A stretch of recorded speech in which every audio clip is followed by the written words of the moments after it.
Ok, merci tout le monde. Pour mon qui a venu, je dis bienvenue. L'activité, ça, c'est une initiative de Soleil Angélis.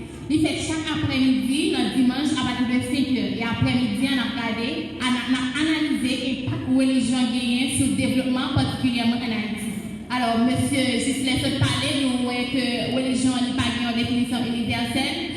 Après toute définition qui va, nous sommes capables de voir que c'est relation l'homme gagne avec Dieu. Donc, c'est dans le but pour l'homme capable de protéger, comme mesdames dit des mauvaises herbes, également pour capable de protéger des menaces qui frappent gagner. Alors, comme les deux concepts clés du thème, c'est la religion et le développement, nous allons ensemble la religion avec M. Gislain. Nous allons regarder le développement avec M. Nodet. Sous vos applaudissements, s'il vous plaît. Merci d'être David de m'avoir accordé la parole. Alors, l'observation minutieuse des données économiques et humaines de certains pays constate que certains pays sont dits des pays riches ou industrialisés et même émergents. D'autres sont des pays du tiers-monde ou quart-monde, et j'en passe.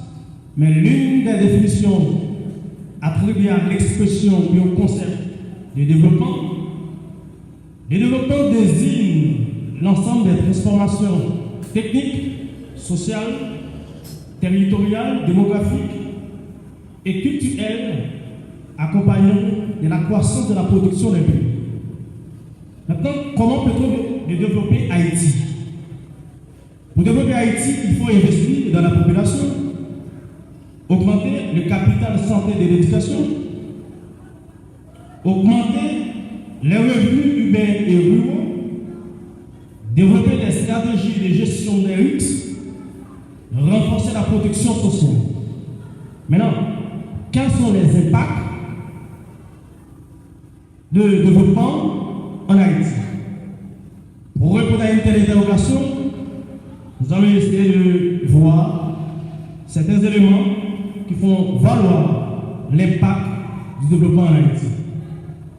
La coupe régulière des arbres, le réchauffement climatique, l'absence actuelle de la diaspora dans la vie économique du pays, l'absence des touristes dans le pays, les actes banditistes dans le pays, le développement sur le plan superstitieux, c'est-à-dire l'homme cherche à dominer le monde, même la nature, par la magie techno-nature. Il faut noter ça quand même. L'homme cherche à dominer la nature par la magie techno-nature. La mauvaise gouvernance, la corruption, l'instabilité politique, l'insécurité, les produits intérieurs brut de pays, surtout en Haïti, et selon le recensement en 2013, on voit 7,5% de la population haïtienne avoir 5 899 $. Et la Banque mondiale a noté en septembre 2016 un manque de volonté politique d'œuvrer à générer effectivement une croissance plus rapide en Haïti. Mais en 2016, 0,8% d'une baisse d'investissement de l'environnement politique de certains dirigeants de ce pays, de certains gouvernements de ce pays. Mais aujourd'hui, selon les économistes, 59% des Haïtiens vivent sous le seuil de la pauvreté, c'est-à-dire 2,42 $ par jour, alors que l'espérance de vie des Haïtiens est de 63 ans. Mais pour les pays voisins, c'est-à-dire République dominicaine, cela augmente à 73%. Les principaux responsables de ces facteurs et de ces impacts ne sont pas effectivement les dirigeants, mais nous, en tant qu'Haïtiens, nous sommes responsables. Et selon l'UNESCO, 50% des adultes ne savent ni lire ni écrire. Et pour éradiquer effectivement l'impact de la corruption de ce pays.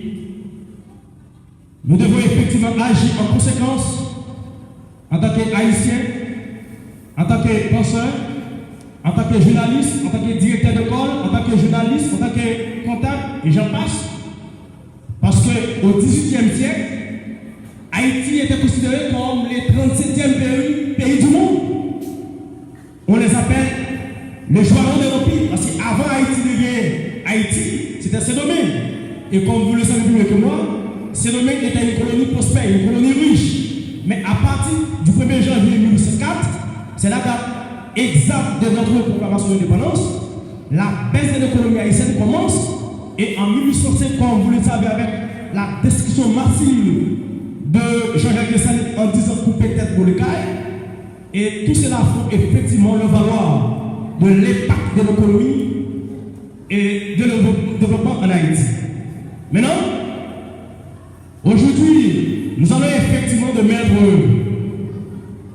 tous les acteurs de la vie nationale en cause pour résoudre ce problème. Mais pour résoudre ce problème, il faut que nous ayons des femmes, des hommes capables, envie d'apporter une solution durable pour le bien-être du pays. Merci. Merci.